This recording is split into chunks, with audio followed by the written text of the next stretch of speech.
The gavel struck once, sharp as thunder. The sound echoed through the hushed courtroom, bouncing off polished wood and cold marble walls. Every head turned, every breath held, and in that silence, I felt their eyes on me, piercing, expectant, waiting to watch me break. Across the aisle, my cousin leaned back in his chair, smugness etched deep into his grin. He whispered something to my aunt, and they both smirked like gamblers who believed the game was already won. On the table before them lay the deed to my grandfather's house, the place that held every memory worth keeping. To them, it was theirs now. To me, it was the only home that had ever felt like safety. The judge's gaze flicked toward me.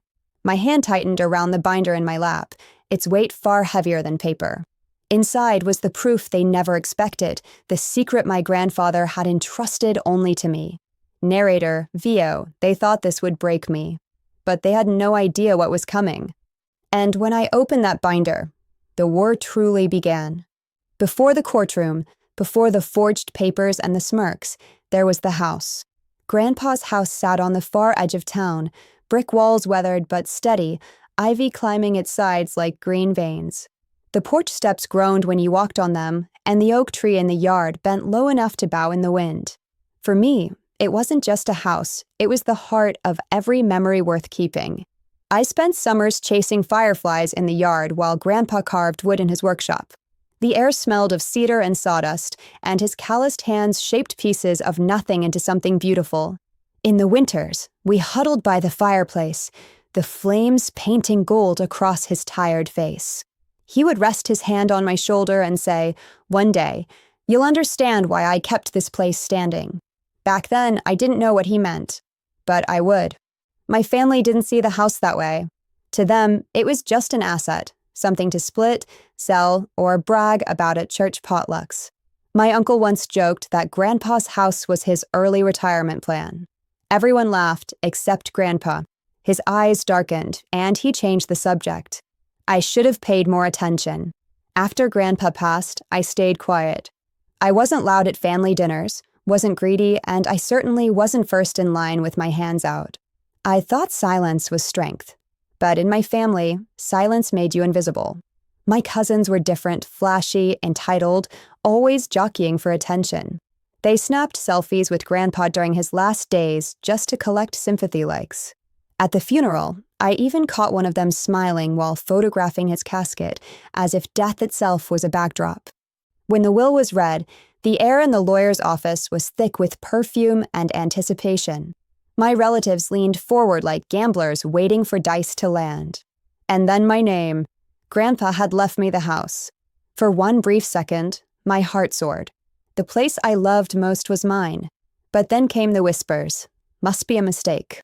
Why would he get the house? Their envy cut sharper than knives. I clung to Grandpa's trust like a lifeline. But I should have known better. For people like them, trust is only something to exploit. The first sting came quietly. My cousin Mark cornered me in the parking lot afterward. His smile didn't reach his eyes. "Listen," he said. "Grandpa didn't really mean for you to keep it. Why don't you just sell it? Split the money. Be fair." Fair. That word stung worse than the winter wind. Fair meant vending.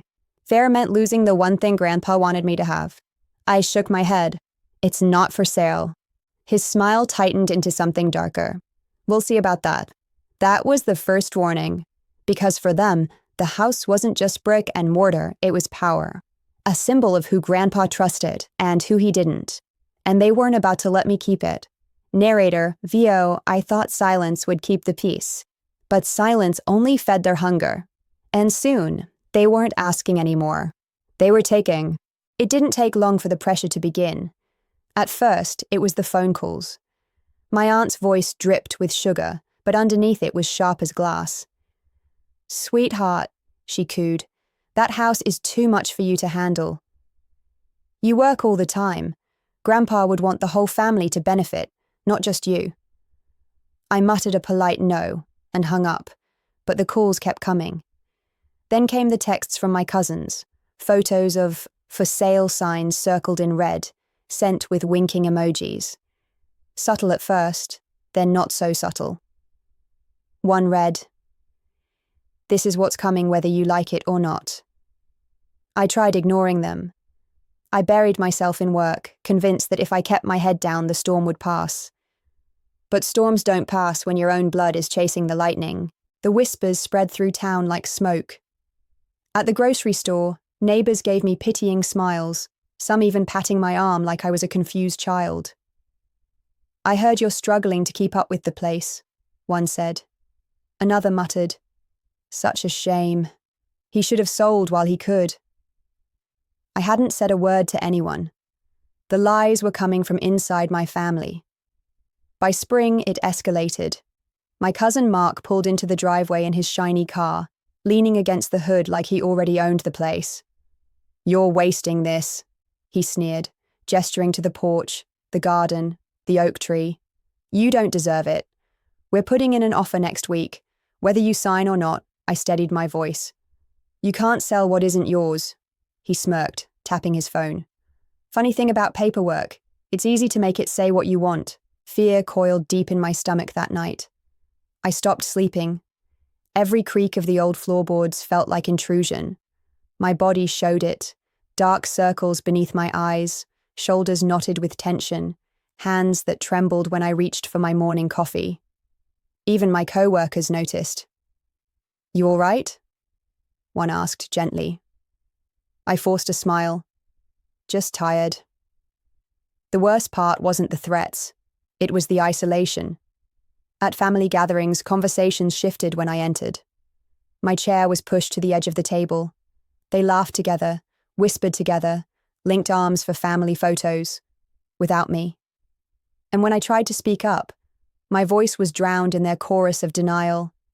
"He's paranoid. He's greedy. He's ungrateful."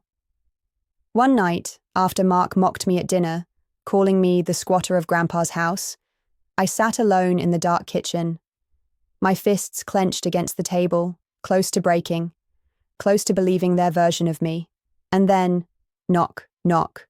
I hesitated, bracing for another confrontation. But when I opened the door, I found Mrs. Whitaker, our elderly neighbor from across the street. She held a basket of bread, warm, the smell of rosemary and butter filling the night air. She pressed it into my hands and said softly, "Don't let them wear you down. Your grandfather trusted you for a reason. I saw how much you meant to him. You're not alone in this." For the first time in months, my chest loosened. My throat burned with words I couldn't say. Gratitude, relief, strength, narrator, VO. That was the first time someone reminded me I wasn't alone. The knock came early on a Tuesday morning. Sharp, deliberate, not a neighbor's knock. When I opened the door, 2 uniformed officers stood on the porch. Behind them, my aunt hovered with her arms folded, her lips curved in triumph. "Sir," one officer said, "we've received a report that you may be unlawfully occupying this residence. We need to see proof of ownership." My chest went tight. Unlawfully? This was my grandfather's house. My house. But there she was, smirking as if she'd finally won. "I have the deed inside," I said, steadying my voice. "You're welcome to see it." While I retrieved the documents, my aunt's voice carried down the hall. "You see, officer, he's been unstable for years. Grandpa wanted the whole family to benefit, but he manipulated the will. We're just trying to honor his real wishes." Her words slithered into my bones. She said them with such conviction that even I began to doubt. The officers flipped through the deed, nodding slowly. "It checks out," one finally said. "But we'll make a note of the dispute." My aunt's smile faltered, but only for a moment. "Oh, don't worry," she purred. "We'll take this through the courts. He can't keep hiding forever." And true to her word, within weeks I was served papers. Petition for sale of estate property. The legal jargon blurred before my eyes. I could hear my cousins celebrating in the background of phone calls, voices raised in victory, laughter echoing through my nightmares. They'd cornered me in the one arena I couldn't afford, the law. I sat at the dining table that night, surrounded by stacks of paperwork and silence. The walls seemed to close in, the air heavy with the smell of old wood and dust. My hands shook as I traced the ink of Grandpa's signature on the deed. Was this enough? For the first time, I felt truly hopeless. But then I remembered something. A box in the attic. Grandpa had once told me, if you ever feel lost, look where the dust gathers. That's where truth hides. At the time, I thought it was just one of his cryptic sayings. But now, it echoed like a map in my head. I climbed the creaking stairs, each step groaning under my weight. The attic smelled of mothballs and cedar, the single bulb casting a weak yellow glow. I pushed aside trunks, photo albums, brittle quilts. And there it was, a small locked tin box, its metal cooled beneath my trembling hands. The key was taped underneath, a classic grandpa move. Inside, neatly folded, were letters, contracts, and a sealed envelope with my name written in his firm, deliberate handwriting. I tore it open, heart pounding. If you're reading this, it means they've tried to take what isn't theirs. I left you the deed, but I also left you this proof. Records of every payment I made, every will revision, every legal safeguard. They will fight dirty. But I built this house with clean hands, and I gave it to you the same way. Trust the papers. Trust yourself. And don't let them break you. My eyes blurred. For the first time in months, my fear burned into something else resolve. Narrator, Vio, they thought they still had control. They didn't. My aunt didn't slow down after the failed police stunt. If anything, she came back fiercer. Rumors spread like wildfire. At church, I overheard whispers. He forged the will. He's gambling the inheritance away. He threatened his own family. None of it was true, but lies don't need truth to spread. They just need eager ears. And my family provided plenty. My cousins became her soldiers. They posted online about my mental instability, implying I was dangerous, unstable, a recluse squatting in a dead man's home. Neighbors who once waved began crossing the street to avoid me. One evening, a notice was taped to my front door, anonymous complaint filed for property neglect. I tore it down, my hands shaking with rage. The garden was thriving, the porch freshly painted, yet they were trying to paint me as a careless slob unworthy of the house. It was a war, and for the first time, I decided to fight it like one. I started with documentation. Every letter Grandpa left, every tax record, every legal safeguard. I scanned them, labeled them, stored them in multiple folders. I kept a journal of every phone call, every insult, every false report. Dates, times, exact words. Then I reached out to an attorney recommended by Mrs. Whitaker's nephew. A calm man with steel gray hair, he flipped through the documents, eyebrows lifting slightly. You have more here than they realize, he said. Don't waste this. Build. Prepare. Let them dig their own hole. For the first time in months, I felt less like prey and more like a strategist. Still, the attacks grew nastier. My cousin Mark stood outside one night, shouting at the windows. You're a fraud. We'll see you in court. That house belongs to us. His voice echoed into the darkness, carried by the cicadas' buzz. I didn't answer. I simply recorded the tirade, tucked the audio file neatly into my growing arsenal. The symbolic deed, once folded in a drawer, now sat framed on my desk. Each time I glanced at it, I remembered Grandpa's words. It wasn't just a piece of paper, it was a shield. Proof of his trust in me. Proof that blood couldn't erase ink. But my family didn't see that. They saw weakness slipping from my shoulders. They mistook my silence for defeat. At the next family gathering, where I wasn't invited but showed up anyway, they laughed openly when I entered. My aunt raised her glass. To the future owners of Grandpa's home, she said, eyes locked on mine. I didn't flinch. I simply smiled, a calm mask over the fire brewing inside me. Enjoy your toast, I said quietly. The day of reckoning is coming, and no one can stop it. The room fell silent for just a moment. My words hung there, heavy as stone. Narrator, Vio, they thought I was breaking. But I was building. The courthouse smelled of old wood and disinfectant, the kind of place where truth and lies fought in silence until someone forced them into the light. I sat at the plaintiff's table, my hands resting on the folder of documents I had spent weeks preparing. Across the aisle, my aunt and cousins whispered like vultures circling a carcass. Their lawyer, slick suit, smug smile, kept glancing my way, certain this was already won.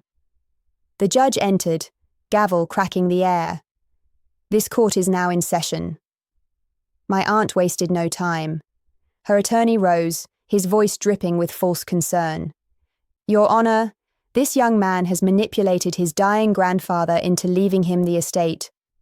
The will was rewritten under suspicious circumstances. The family only seeks fairness, a rightful division of assets. I could feel every eye in the room turning toward me, their words painting me as greedy, deceitful, unworthy. My throat tightened, but I forced my face into calm. Grandpa's voice echoed in my head. Trust the papers. Trust yourself. When it was my turn, I stood. My voice trembled at first, but steadied with each word. My grandfather was not confused. He was deliberate. He left me not only the deed, but proof, records he preserved himself, anticipating exactly this moment. I placed the tin box on the table and opened it slowly, letting the silence stretch. Letters, contracts, receipts, paper after paper, spread across the polished wood. The judge leaned forward, eyes narrowing. One by one, I read them aloud. Grandpa's letters detailing his reasons. The notarized revisions of his will. The bank statements proving his financial clarity until the end. Each piece struck like a hammer. My aunt shifted in her seat, the smug smile slipping. Mark crossed his arms, jaw tightening. The whispers in the gallery grew louder. Then came the final piece, the letter addressed to me. I unfolded it, my voice steady now. If you're reading this in court, it means they've tried to take what isn't theirs. This house is yours, legally and morally. I made sure of it. Do not let them steal your peace. When I finished, the silence was deafening. Even the judge sat back, lips pressed together, weighing the weight of words that came from beyond the grave. The opposing lawyer stammered, fumbling for an objection. Your Honor, this is highly irregular. The judge raised a hand. It's highly relevant.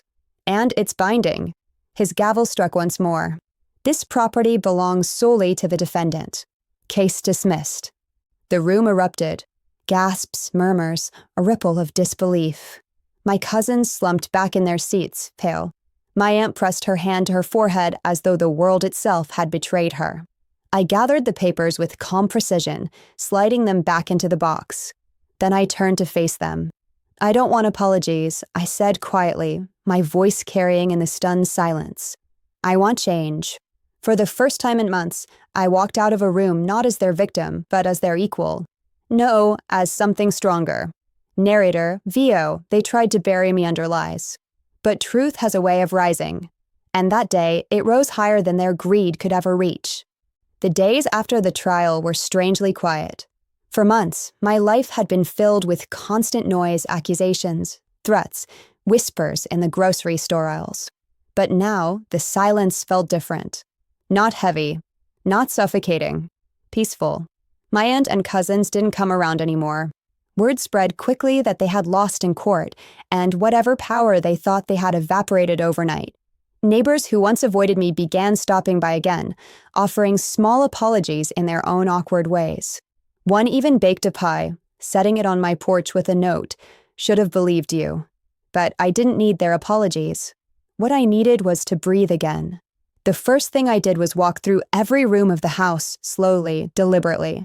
My hand brushed the cool banister Grandpa had polished every Sunday, the worn grooves of the kitchen table where he taught me to play cards, the old rocking chair on the porch that still creaked with his memory.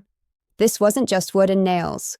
It was my inheritance in the truest sense, the history, the lessons, the love. I hung the deed in a frame on the wall above the fireplace. Not as a trophy, but as a promise. I would honor this house. I would honor him. The garden out back had withered during the months of chaos.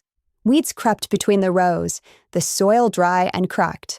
I rolled up my sleeves, dropped to my knees, and began pulling them one by one. The earth was stubborn, but so was I. By evening, my hands were caked with dirt, my back aching, but the rows were clean, ready for planting.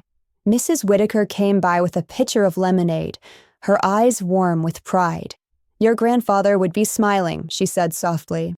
I think he already is, I answered. The symbolic box, the one I found in the attic, sat now on my desk, unlocked. Instead of hiding it away, I left it open. Inside were Grandpa's letters, but also something new, my own journal. Each page filled with the story of what happened, every detail preserved. Not to dwell on, but to remember. To ensure no one could twist the truth again. My family? They faded into the background. Rumors said my aunt had sold her car to cover her legal fees. My cousins stopped posting their smug photos online. Their empire of lies had crumbled, and all that was left was silence. Sometimes that silence hurt. These were people I once loved, people who should have stood beside me instead of against me. But betrayal has a way of burning bridges so thoroughly that even the ashes can't be rebuilt. And yet, I wasn't broken. I was standing taller than ever. On the first warm evening of summer, I sat on the porch, the sun dipping below the horizon, fireflies blinking in the tall grass. The rocking chair creaked beneath me, steady, familiar. I thought about the humiliation at the beginning, the whispers, the laughter, the way they tried to erase me. And then I thought about this moment, quiet, free mine. Narrator, VO, this wasn't the end. It was the beginning. Because worth isn't something they give you. It's something you claim for yourself. Have you ever faced betrayal that cut deeper because it came from your own family? Favoritism, manipulation, abuse of power, it leaves scars that no courtroom can heal. But here's what I've learned. Your worth is not measured by their approval, or their lies, or the way they try to rewrite your story. Worth isn't something they hand you. It's something you claim for yourself, even if you have to fight for it. So now I ask you, have you ever stood your ground when others tried to take what was rightfully yours? How did you rise above it? Share your story in the comments. Because sometimes the most powerful thing we can do is remind each other we're not alone.